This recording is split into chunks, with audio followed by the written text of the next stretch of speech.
Hello' everyone, আসসালামু আলাইকুম। কি খবৰ? ভালনে আপোনালোকৰ? আশা কৰোঁ সকলো ভালে আছে। সকলোকে সুপ্ৰভাত জনাইছোঁ আৰু সকলোৰে দিনটো শুভ হওক তাৰে কামনা কৰিছোঁ।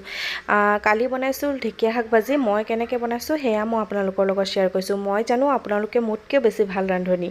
আৰু এতিয়া আহকচোন আমি কেনেকৈ শাকখিনি বনালোঁ সেয়া দেখাওঁ। প্ৰথমতে পিঁয়াজ এফাল কাটি দিছোঁ, তাতে কেঁচা জলকীয়া দুটা আৰু নহৰু কেইফুটামান দি দিছোঁ। আৰু এতিয়া লগত দিছোঁ শাকখিনি দিয়াৰ পিছত এটা আলু কাটি থৈছিলোঁ, সেই আলুখিনি দি দিছোঁ। লগত এতিয়া বুট কেইটামান, কেঁচা বুটেই দিছোঁ, শাকৰ লগত সিজি যাব।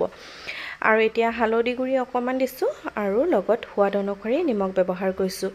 আৰু এনেকৈ ভালদৰে এতিয়া লৰাই ল'ম আৰু এনেকৈ মোৰ শাকখিনি হৈ যাব। ইয়াত কোনো মছলা বা ৰং জলকীয়া গুড়ি মই ব্যৱহাৰ নকৰোঁ। এনেকৈয়ে মই বনাওঁ আৰু এনেকৈ খাবলৈ বহুত সোৱাদ হয়।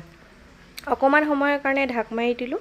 ঢাকনখন লগাই দিয়াৰ পিছত এতিয়া দেখিছেনে মোৰ শাকখিনি সিজি আহিছে, লগত মোৰ বুটকেইটাও সিজি গ'ল আৰু অলৰেডি মোৰ শাকখিনি হৈ গ'ল। আৰু মই মোৰ থালিখন কেনেকৈ ৰেডি কৰিলোঁ সেয়া আপোনালোকৰ লগত শ্বেয়াৰ কৰিলোঁ। যদি আপোনালোকে মোৰ ভিডিঅ'টো নতুনকৈ কোনোবাই চাইছে তেনেহ'লে ফ'ল' কৰিব নাপাহৰিব।